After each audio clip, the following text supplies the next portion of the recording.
Hi, I'm Christy and welcome back to my channel. In today's video, I'm here with my December mid-month reading wrap-up. All right, so it is the halfway point of December. I have read 20 books so far for the month, and we are going to just get into them. I will review them all quickly for you. As always, if you ever want to see more of my thoughts or my full reviews on any of these books, I do review every book that I read, and you can always see that in my Goodreads, which is always linked in the description of all of my videos. I've also, for the past couple months on Instagram, been doing a weekly wrap-up, so if you want to see that over there as well, definitely follow me on Instagram because I'm way more active over there. Which actually, besides the first couple books I'm about to talk about, I've had a really good reading month, so I'm excited to share a bunch of these. So let's get into it. All right, like I mentioned, we're going to start in a not so great place. So I did read Fear the Flames by Olivia Rose Darling. I still love this edition so much, and I think it's so pretty. Sadly, I didn't love this book. I ended up giving it 2 stars, and I feel like it just wasn't for me. So this book I did have higher hopes for. I had heard so much buzz about this book and had heard like only good gushing reviews for it. So I kind of went in with some higher expectations, and immediately I could tell it wasn't going to really work for me. So like I said, I ended up giving it 2 stars. This one immediately, it just very much felt like Game of Thrones, Daenerys in particular fanfic, and like not in a well done way. And that honestly kind of continued on throughout the story. And like, I'm not just talking about Game of Thrones, the show, I'm talking about the books as well. I read the books before it was a show. And so I don't know, it just wasn't for me. I'm somebody who loves fantasy books. I love world building and I love really well developed worlds, characters, kind of all of those things. And I felt like this one was lacking in a lot of that. I felt like there was no world building. I felt like the characters were juvenile and I just couldn't get into the heroine, the hero, so I didn't really care about their story or their journey. This one, the blurb as well, it really hinders and tells you that there's like going to be dragons, like there's dragons on the covers, that it involves this plot heist. And I did hear, I will say, going in, like don't expect the dragons to be super heavy in this book. They kind of come in at the later end of the story and maybe will continue on in the other books in the series. And so I kind of knew not to expect too many dragons, but I feel like the plot heist and kind of all the things that the blurb tells you was just kind of disappointing and doesn't come in until a lot later into the book and was just kind of, it was there, like it was lackluster, which I feel like is a whole conversation about romantasy versus fantasy romance. Is there a difference? Are we just categorizing everything as romantasy nowadays because that sells and because that's popular and because TikTok kind of made that a big thing? And so I've had a conversation recently with my book bestie. We've talked about this at length for months about fantasy romance versus romantasy and just kind of the struggles I've had with categorizing things as romantasy. I feel like, to me, like, what is the difference? Is it romantasy just the ones that are less world building? They're not high fantasy, they're lower on that fantasy elements, and they're more heavy on the romantic spicy things? Like, is it just erotica in a fantasy world? Like, what is romantasy? Like, I want fantasy romance. I want world building. I want epicness. I want amazing characters. That's what I want in my fantasy romances, whether we're saying they're romantasy or not. And maybe there was like specific books that were supposed to be categorized as romantasy at one point, but I feel like now at this point in publishing and books in general of being released, we're just slapping that label on anything that is fantasy or even not fantasy. Like I've seen romantasy slapped on paranormal books. I've seen it slapped on kind of like sci-fi alien type books. Like what is going on? What is this like? What is this genre? Like, please tell me if there are specific specifications for romantasy versus a fantasy romance. Like, why are we changing it? I feel like it's also this weird thing that we're putting romantasy books in general, which I shouldn't probably be holding this book the whole time I'm talking about this, because this is just like a little side tangent, side chat. But I feel like what are we doing? Why are we classifying it as romantasy? Just to show that it's different than fantasy? Like, are we doing this whole gatekeeping of the fantasy genre as well as keeping like romance books, romance readers in kind of their lane, so to speak? Like, obviously I don't think that, but I feel like that's what it's doing. Like, why are we saying romantasy is different than a fantasy romance? Is it because fantasy readers don't want romance in their books? Like, why are we separating the things? What's happening? Like, somebody talk to me about this, please. But anyways, back to this book. I feel like that would be a whole other video conversation type of situation. But anyways, back to this book. I just wanted more world building. I wanted more from the characters. I wasn't connected to them, sadly. And so I didn't really care about their journey, their story. I wanted more just plot, I guess. I also felt like this one very much was, this book was written to appease romantasy readers, that kind of like TikTok dialogue that's easy to grab and post on like quotey things. Kind of that, like that's kind of what the dialogue, the cringiness level, which I hate to say because like I'm a romance reader and I love that type of dialogue, but some of it just felt very much like this was written because I know people will grab it and blurb it on TikTok, for example. So my thoughts on the book, 2 stars, not a favorite. All right, but we went into a little side tangent there. So let's get back onto things. So the next one I read is Can I Tell You Something by Holly June Smith. This one I'd heard good things about and I feel like it was a fun time, but it also just felt a little bit long to me. I gave it 3 stars. I feel like I got what I wanted out of it and I just kind of wanted it to wrap up quicker than it did, which I will say the audiobook for this one in particular was a lot of fun. So if you want to do the book at all, definitely check out the audio. It is available, or it was available for me on Hoopla. So like my library resources, definitely check yours if you can. This one I will say though, if you want kind of a different type of holiday Christmas romance, this is definitely one to check out. Basically in this one, the hero is an audio erotica voice actor. So basically he records and films himself like saying different things, reading different things, telling people stories in an erotica kind of way. And so in here, the heroine is like his biggest fan. She loves his voice, his work. And so she listens to all of his stuff. And so basically he is actually best friends with her brother and she doesn't realize that. So they all end up going to her family's like vacation. They're doing their holiday vacation together. And so her brother brings his best friend who is the hero. And as soon as he starts talking, the heroine immediately like knows it's him, which I will say it's fun in here because the hero immediately, he's kind of into her as well, but he doesn't realize who she is. So immediately after meeting her, he goes on his socials to try to like find out who she is. And he sees that she's following his account and it says like follow back. And he's like, oh my God, wait, what? He goes into their messages and realizes that she's messaged all sorts of little yummy details and things to him. And so he is kind of like flabbergasted and it kind of goes from there. So yeah, like I said, it is a steamy, fun time and I enjoyed the characters. I just kind of got everything I wanted out of it early in and I was just kind of done with the book. So that's why I gave it 3 stars. All right, next I had an audio ALC of Only With Me by Brooke Montgomery. This is, I think, book 4 in her Sugarland Creek series. This whole series I have read and this one was actually one of my favorites. So I think the first book is still my favorite, which was like an ex's dad romance. I mean, obviously. And this one now is my second favorite. And so basically in this one, this is a small town. It is forbidden because the hero in here is the heroine's sister's ex. We have age gap, we have slow burn, we get some spicy lessons in here, which were a lot of fun. And there is a little bit of like secret hidden identity in this one as well. So I gave this one 4/4.5 stars and I had such a fun time, especially with the audio. So in here, the hero and the heroine, they live in the same small town. Like I said, the hero used to date the heroine's sister back in like high school. And so in here, they're all kind of part of the same community and they end up in this group text together, which he is like a rancher. And so he joins this group text about kind of like ranching things, horse related things, kind of all of that. He gets added into this group text. So he starts seeing text from the heroine, not knowing who she is because he just sees like a bunch of people's numbers. And so him and her kind of start having this little like side conversation and they start side chatting outside of the group text. And so they start to really get to know one another and neither realizes who the other one is. And they kind of decide, you know what, maybe we shouldn't like tell each other who we are because we live in this small town, like let's not ruin it.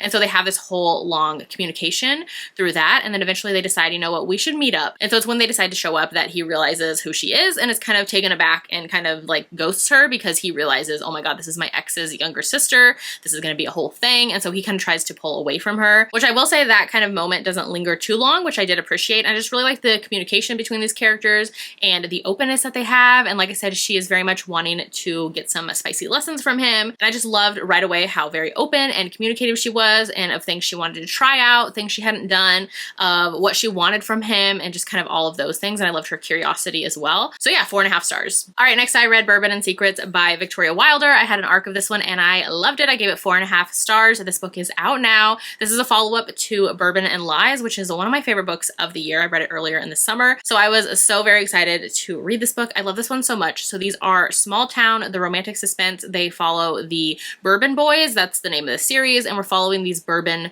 family, these Bourbon brothers in particular. The brothers own this bourbon business in Kentucky with their grandfather. It's this family-owned bourbon business. They're super successful and it kind of follows them. And it is romantic suspense as well, which first of all, this cover is absolutely stunning. I'm obsessed with all of the covers that the author has for this series.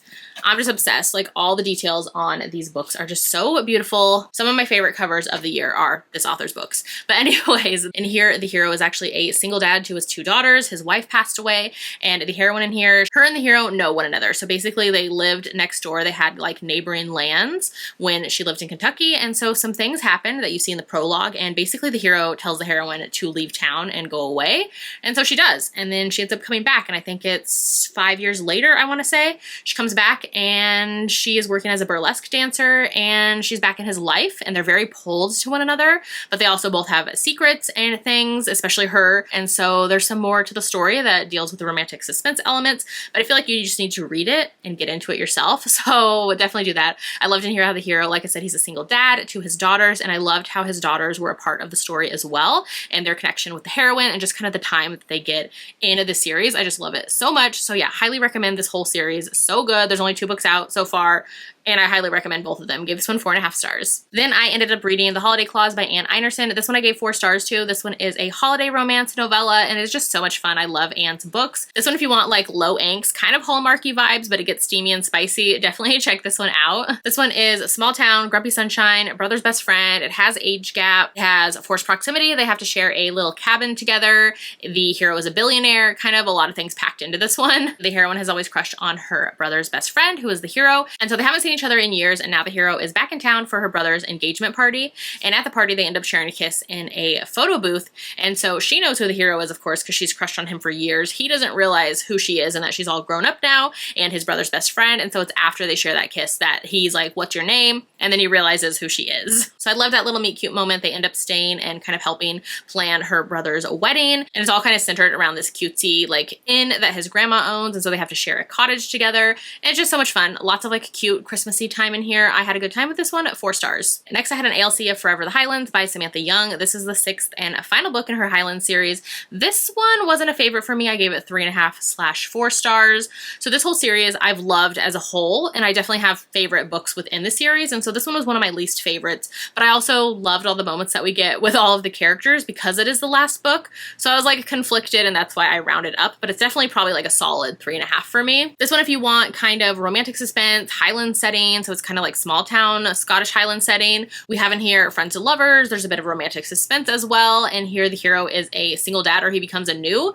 single dad with a child like he never knew existed. It shows up in his life. So things kind of go from there. Basically in here, the hero, he runs a like security tech type company in the Scottish Highlands, and the heroine is like the successful actor who lived in London. So she ends up kind of wanting help from him and reaches out to him for a favor. And so he was always her childhood crush, and then he always actually crushed on her as well. And so there's like mutual pining, but neither realizes it, and it kind of goes from there. I just had a hard time with this one as far as the timelines happening as well as the characters. I just never really connected to them or cared enough. So that's why I gave it 3.5 stars. But like I said, I liked the overall family friend group that we've learned to like follow and love in this series. So yeah, 3.5 stars for me. Next was our Historical Hellions book club pick. So I am a co-host along with Jess from Peace Love Books and Samantha from Books with Samantha. So we read historical romances published before the year 2000. And so our November pick, which our live show was in December, was A Chance at Love by Beverly Jenkins. This is one of my favorite Beverly Jenkins books. This was a reread for me because I have read all of Beverly Jenkins' books, and I just loved it so much. I gave it 5 stars. Again, basically in here, this follows the heroine, and she's so strong and opinionated. She has money. She's a self-made woman, which I love to see. Beverly Jenkins writes the strongest heroines, and I love that for her. And so in here, the heroine is actually traveling with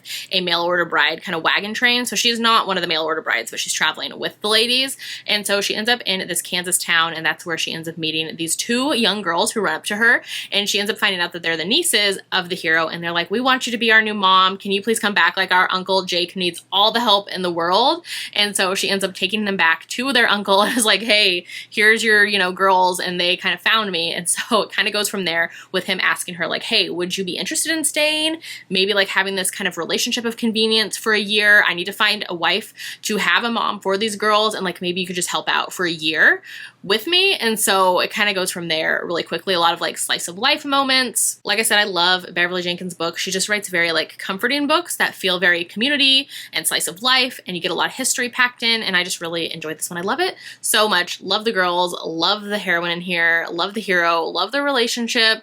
I just had such a good time with this one. 5 stars. I love it so much. And can we even see if we'll focus here on this stunning cover? Like, I wish we had clinch covers like this still. Like, give it to me. Anyways, 5 stars. Next up, I read Forever Wild by Rebecca Jinchak. So this is the 5th and final book in her Wildcat Hockey series. This is a series that I've read and loved, and I was so excited for this newest book. It just came out in November, but I finally got to it this month. And I'm so glad I did because I gave it 5 stars. I loved it to pieces. I feel like Rebecca Jinchak's books have just gotten better and better. Like I started noticing that last year, at the end of last year, which was book 4 in this series, and then her releases this year. All of her releases this year I've given 5 stars to. I just love them so much. I feel like she's the queen, or she's my queen of sports romances right now. I love her sports romances. So yeah, 5 stars for Forever Wild. This one I loved the emotional elements that we get as well. Basically in here, this is a teammate's little sister romance, hockey romance, and here the hero is a hockey player. He's the hockey captain for the Wildcat hockey team, and so we've seen him and the heroine featured throughout the series. And so at the beginning of the story, we see that the hero gets into a car crash and he gets injured, and it kind of ends his season and his team's season for hockey. And so it's now summer and he's trying to recoup and get better, and he's very much just kind of like holed up into his house, very grumpy and grouchy. And so the heroine as well, her brother is his teammate, and her brother had a book as well, which is one of my favorites in the series. So you've already seen the heroine featured in that book because she came to live with her brother when she was a teenager. And so she's kind of grown up around all of these hockey guys, and she's really friendly with all of the hockey players, all of their wives, and just kind of like very involved in their lives. And so basically she's helping out for the summer and kind of taking care of different people's houses. So like all the hockey players, one of them, she's like collecting the mail, she's watering flowers, she's watching their house, you know, just kind of like all of those things while they're out of town. And so somebody asks her to check in on the hero, the captain of the team as well, because they're like, hey, he's in town too.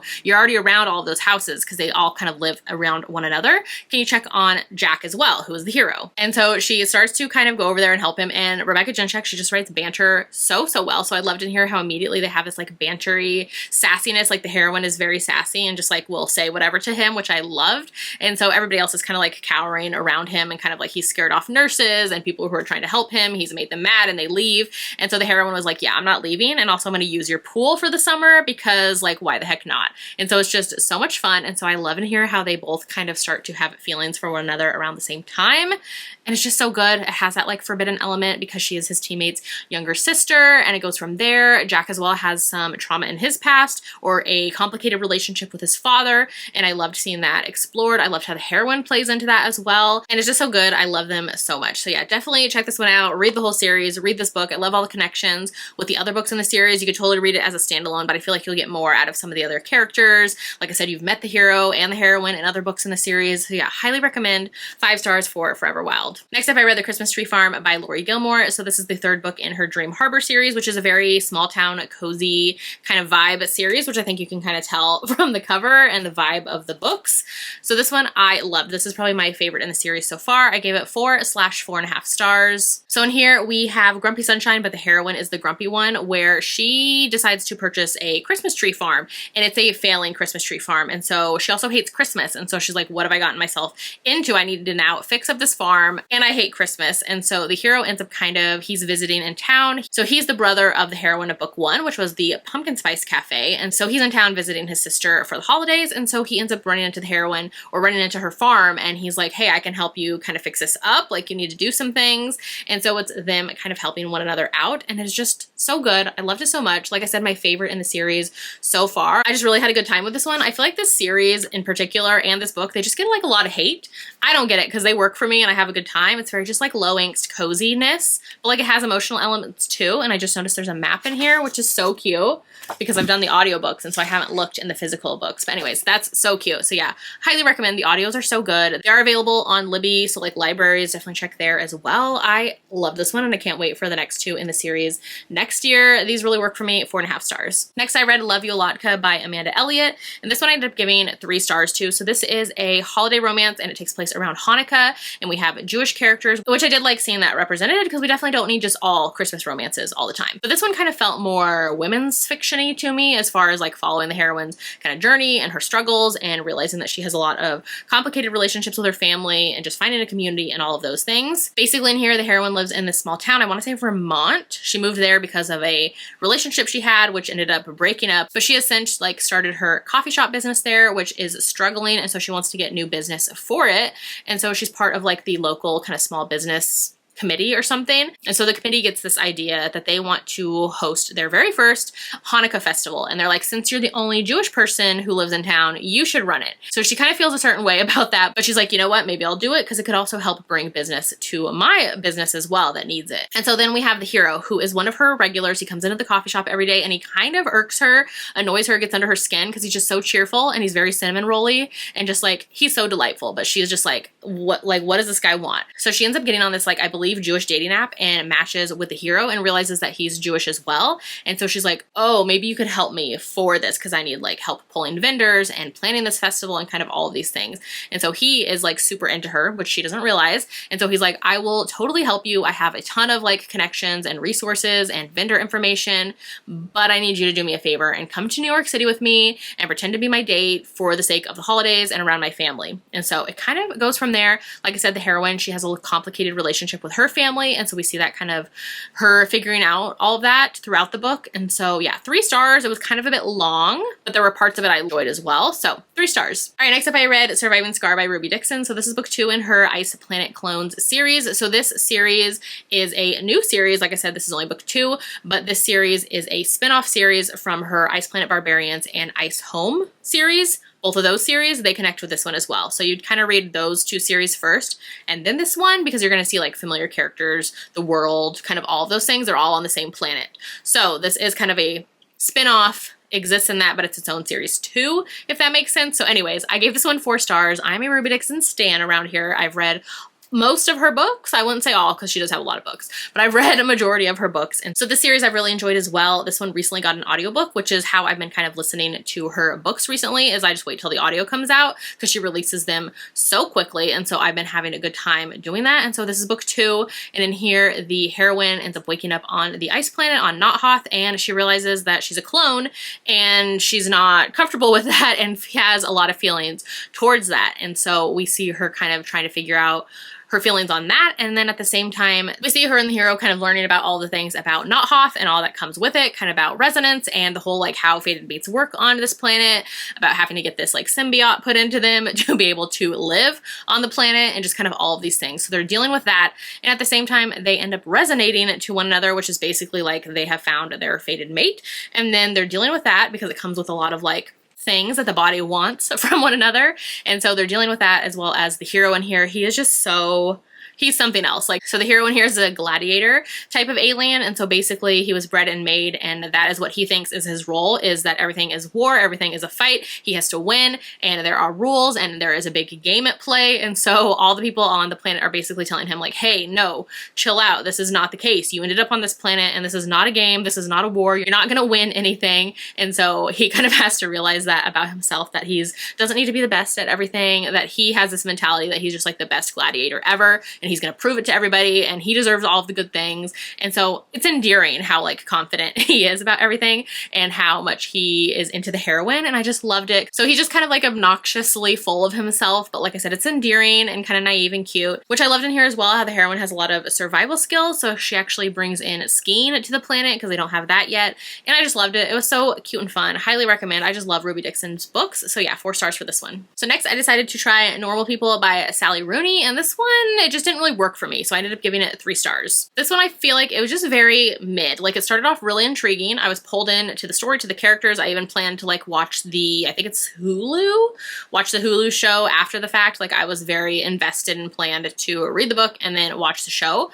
But now I'm kind of like, not very interested in the show anymore because I didn't really love the book. So let me know if you have watched the show and you like it more than you liked the book, or if it's about the same. Definitely let me know, because I like the actors in the show, so I'm kind of intrigued, but also like I didn't love the book. So I don't know. This one basically follows these 2 characters. We see them in high school and kind of throughout their lives. We see them at different times, at different points, different parts of their relationships kind of ebbing and flowing over the years. And I don't know, it was very long and I struggled with this one and I wasn't a fan of the characters. So yeah, it was just okay. 3 stars. All right, next I finally read Play Along by Liz Tom 40. So this is book 4 in her Windy City series, and this one came out this summer and I needed to get to it. I knew I would love it and I just put it off for, I don't know what reason, I guess to save for a rainy day. So I decided I need to finally get to it because it's one of the last books I need to read for my like own 5-star predictions that I did in the beginning of the year. So I needed to read it so I could react to that video. And this was the last one that I had on my list. So spoiler, shocker, no surprise, I loved it and gave it 5 stars. I love this one. It's just so good. The hero in here, we've seen him featured throughout the series and I was so excited to get his story. So this is a baseball sports romance, and in here the hero is one of the baseball players. He's like the shortstop, and the heroine in here, she actually works for the team as well. She's one of the athletic trainers and she's the only woman working for the team as well. And so she definitely deals with a lot of that with her career, which comes into play in the story. And so basically in here, this one kicks off with the hero has always crushed on the heroine, but she doesn't know that or realize to the degree that he has crushed on her. And so in here we start off with them both in Las Vegas, and they end up getting drunkenly married. And then when they go back to Chicago, they end up having to tell the team like, hey, we got married. They tell their boss, and the general manager, team owner, whoever they're talking to, he's like, okay, you're actually not allowed to like have any type of casual type of relationship with teammates, players, like people on the team. So like this can't be like, what are you guys talking about? Why'd you do this? And so you're gonna get in trouble. Somebody could get fired or let go. And so since the guy is like very focused on it being a casual relationship, they basically tell him, or the hero says, oh no, like I've crushed on her for ages. This was actually a planned elopement. It wasn't a mistake. Like we're very serious. And so they have to kind of play into that, hence play along. And so it kind of goes from there with them kind of having to play into this. The hero is the sweetest. I left it in pieces, all of the amazing things he does for the heroine. I love to see it. Like I said, I love to see her journey as well of figuring out her career and her place and what she wants to do with her career. And it's just so good. All the like caretaking the team. I love it so much. 5 stars. Definitely one of my favorites. Probably my second favorite now after The Right Move. The Right Move is just like up here for me. And then we have this one is my second favorite. So yeah, 5 stars. If you have waited this whole year to get to it like me, please don't wait any longer. Get to it immediately. 5 stars. Next up, I ended up reading Underlock and Key by Lana Ferguson. So this one I ended up giving 4 stars to.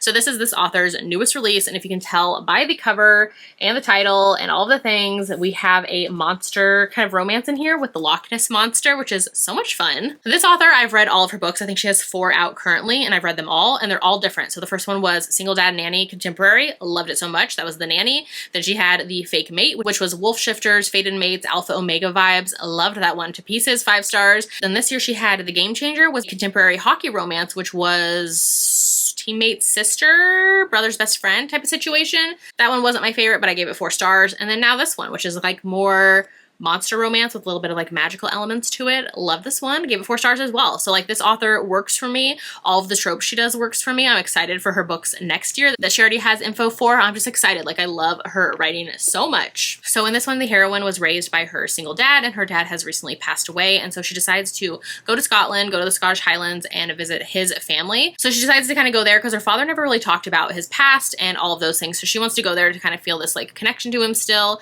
and maybe get to know some other family members. So she goes there and she is staying with her grandparents, and she kind of has some complications there. And then she ends up meeting the hero as well. And so his family and her family's history have a lot of like connections, and there's just like this family history there.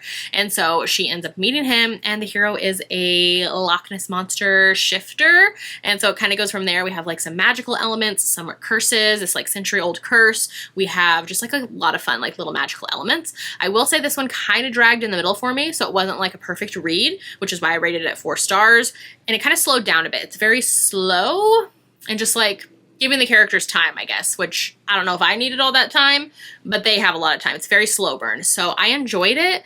Not my favorite from the author. The Fake Mate and The Nanny are still my favorites, but this is my 3rd favorite from her. So yeah, 4 stars. Highly recommend, especially if you want like more of a monster romance vibe, but like in a low-key, kind of low angst type of way. Like it's not heavy on the monster elements. For me at least. So yeah, 4 stars. Then I did a reread of A Wallflower Christmas by Lisa Kleypas. Love the red and green gold on here. And then this beautiful step back moment as well with the bookcase. Love it so much. So this is a Wallflowers novella. It is a Christmassy romance and Christmas vibe book. So I was a co-host for the Wallflowers read along that we just did for the past 6 months. And this was our final book in the Wallflowers series, which I'm so sad, but I also loved my reread of the series so much, and getting to talk to everybody about it was so much fun. And so this was a reread for me. I love it. 5 stars originally, 5 stars again. If you haven't read the Wallflower series, highly recommend you go read the series, and then you can read this book. This is a kind of like extended epilogue to the series. We get follow-ups from all 4 couples that we followed, but then we also get a new romance in here as as well. And the hero in here, he is the brother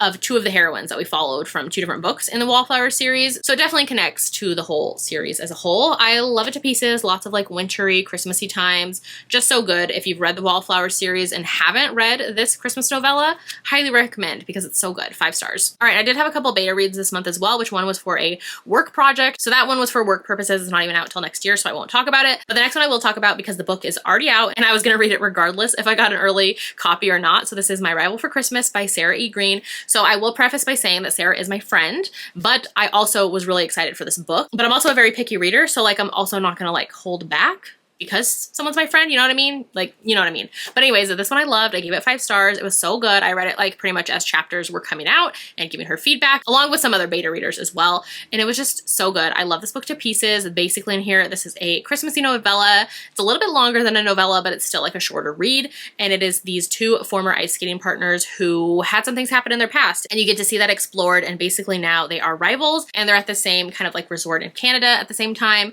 And they end up having to deal with their old feelings. They get snowed in at one point. There's some ice skating in here. There's a lot of really cute wintry activities. The banter in here was so much fun. Like Sarah and I feel like we have similar humor. And so her type of humor just really worked for me. And I felt like that was infused in the characters in here for sure. And so I just had such a good time with it. The banter, the angst between them, so good. It gets steamy. It's just such a fun time. Highly recommend. It's on Kindle Unlimited. It just came out December 16th. So the day I'm filming this, it just came out. So definitely go check it out. It's the perfect little like wintry read and like ice skating. It's just so much fun. Loved it so much. 5 stars. All right, then I read Last Christmas in Paris by Hazel Gaynor and Heather Webb. So this was for the Leave It to the Pros book club, which is a book club that I co-host with Tori from Novel Life. So we have a historical fiction book club and we wanted to do a kind of wintry read for December. And so this was our pick. And oh my God, I love this book so much. 5 stars. So good. I cried during this book multiple times. I cried the day after talking about this book to my husband. I've cried thinking about this book. So I'm hoping I can hold it together for our live show, which is tomorrow, but we shall see. I love this book so much. 5 stars. This is set during World War I and it takes place, or it kind of doesn't really take place in Paris, but it has a connection to Paris that you see throughout the story. And it has this like letter with the envelope with the ribbon here. And so this book is an epistolary romance. So it's told with letters, which as you can see, we also have like some telegrams and things, and it's just so stinking good. By the time this video is coming out, our live show would all have already happened, so you can go check out our thoughts on it as well. I know that Tori and I both loved it. I had such a good time with this book. I love epistolary stories like this. It actually reminded me of the Guernsey Literary and Potato Peel Pie Society. I read that book years ago, watched the Netflix movie, it was so good, and so I loved that one. It's told only through journals and letters and things like that, and that is how this book is. It's told only through letters, telegrams, kind of like newspaper articles that the characters write. The audiobook in particular is so good. It has a multi-cast narration, which Mary Jane Wells is one of the narrators, who is one of my favorite historical romance narrators. And so I loved that part as well. It's just so good. We follow basically mainly 4 different characters and we kind of see their journeys throughout World War I. So it follows the 4 years of their lives through that. So one of the main characters we're following is Evie, and you see Evie writing to her brother Will, who is a soldier going into World War I, and we see her also writing to her brother's best friend Tom, who is also a World War I soldier, and then she has her friend Alice as well, who ends up being a World War I nurse. And so it just kind of follows all their journeys, how originally everybody thought that the war, so they're all British, by the way, I didn't mention that, but so when the war starts, they all thought they'd be home for Christmas, like they went during the fall, and they thought this will be over super quickly, and of course it obviously wasn't. It lasted for years. And so we kind of see that being explored. And I just thought it was just such a well done book. Like I loved it. I want to read more from these co-writers now. It was just so good. It pulls on your emotions and all of your heartstrings and all the feelings and all the things. It's bittersweet. It's so good. I just love it so much. I need to read more like World War I books because I feel like it's so oversaturated with World War II books. But I really enjoyed this one. It deals with so much through the characters' journeys, and like I obviously could sit and talk about this book the entire video, but I won't, and that's what our live show is going to be for, so I won't. But definitely please go read it. It's so good. 5 stars. I loved it so much. Actually, it might be one of my favorites of the year. Like I loved it that much. It was so good. Loved it so much. So then after that emotional roller coaster, I had to jump into something non-emotional. So I jumped into A Rose Ridge Christmas by Ashley Munoz. So this is her newest holiday romance novella that's a part of her Stone Riders MC series. And so it's a holiday novella that follows those characters, and it's set like, I want to say 10 years after the series. And so I gave this one 3 stars. I had some conflicted feelings with this one. Basically in here, we're kind of dealing with the same kind of conflicts or dangers that we've seen the Stone Riders MC motorcycle group feature or deal with throughout the whole series. And so we're seeing that kind of, it comes into play again. Like they've been living in kind of like peaceful times, and now it's been 10 years and things are starting to stir up again. And so we kind of see that happening in this novella, and it is holidays, it's the Christmas time. And so I did like seeing all the characters again, but in here we also get chapters of their children who are like 9 and 10 years old at the time, which I felt like was an interesting choice because, I mean, the author has mentioned we're getting a second generation story. So this is kind of like a prequel to that series that we're going to get. And so I get it of seeing the children's POVs now because we're going to get them later on. But also I don't know if I needed to see them at 9 and 10, kind of their chapters intermixed with chapters of then their parents kind of, you know, doing things. So it was kind of a weird juxtaposition of like these kids' chapters and the dangers that they're dealing with versus their parents like having a fun, spicy time. So I don't know, it just felt kind of strange to me. So it kind of took me out of it, and I feel like I didn't need it. So I don't know, 3 stars? 3 stars. All right, next I read Yellowface by R.F. Kuang, and this book was amazing. I loved it so much. 5 stars. One of my favorites of the year as well. It was so good. It's a literary fiction book, and I feel like it is just so good that everybody needs to read it, especially like people who are in the book world. It's very dark and poignant and like a provocative conversation happening about the publishing world, which I feel like is already has been happening, is happening still today. So I feel like if you're already kind of in that bookish world, like you're a reader and know about the publishing industry or want to know more, like this one really delves into that. And it was just like in a really interesting, dark, twisty way, which is like realness and rawness, but like exposed, so to speak. So this book is a conversation about the publishing world or the darker side of the publishing world and its approach to diversity with authors, with books, kind of all of those things. And so this book was super interesting, and it definitely reads kind of like drama and scandalous and provocative. Like I mentioned, like it definitely keeps you on the edge of your seat because like, can this woman get away with all these things? Like what's gonna happen? So in here, we basically see these 2 women at the beginning of the story. And so one of them is a white author and the other one is a Chinese American author. And they are pseudo friends, I guess you could say. They kind of are in the same circle. I think they went to like college together. And so they kind of get together maybe like a couple times a year, share a drink. And the one author, her name's Athena, and she is highly popular, highly successful. She is Chinese American and her books are well received. She gets all of the accolades. Like her books are just amazing. And so the other author that we follow is June, and she is the white author who has not had success. Like her book didn't get well received. She doesn't have all the like 6-figure deals that the other author has. She's struggling and just trying to make it work, and she's extremely jealous of Athena's career and life and all the things because like Athena to her has it all. So we see that after they had drinks at the beginning of the story, they're at Athena's house and she ends up choking and passing away and dying. And so June ends up taking that chance to kind of rifle through her apartment, and she finds her last manuscript that's unfinished. And so she decides, you know what, I'm going to take this and I'm going to finish it, and then I'm going to publish it and see if I can get the same success that Athena has always had. And so it kind of goes from there and spirals into this whole thing of like, how much is June going to get away with? How much is the publishing world going to be involved? So it kind of goes from there, and you see just kind of all of these choices that she makes and that the publishing world that she's with makes, just kind of like snowballs into this disaster that you're just like waiting to implode or see what happens. So it goes from there. It's just a very addictive read. I liked in here as well the conversations that kind of already happen in the bookish world as far as like publishing and how they see an author's identity as their marketing metrics of who they decide to push books for BIPOC authors and who they're going to pick up, and if they have enough BIPOC authors for the year already, and kind of conversations around that. Also like the age-old question of who should or shouldn't be the one to tell a specific story and kind of their own lived experiences or their own identity, kind of conversations around that. Of course, also in here is explored, if you couldn't tell, like racism, cultural appropriation. We have in here kind of the like authenticity of an author's narrative versus how their publishing wants to repackage, rebrand them. And so it's just like a super interesting read. So yeah, highly recommend. The audiobook in particular was fantastic. I'm so glad I finally got to this book because like I said, it was on my TBR for years. I definitely want to read more from this author now. Highly recommend. 5 stars. So good. All right. And then I did also just finish A Tempest of Desire by Lorraine Heath. So this is the 5th book in her Scandalous Gentlemen of St. James series. So this is a spin-off series from the Scoundrels of St. James series. I highly recommend both of those series. Start with the Scoundrels of St. James and then read the Scandalous Gentlemen of St. James, because this series is now the spin-off 2nd generation of the Scoundrels of St. James.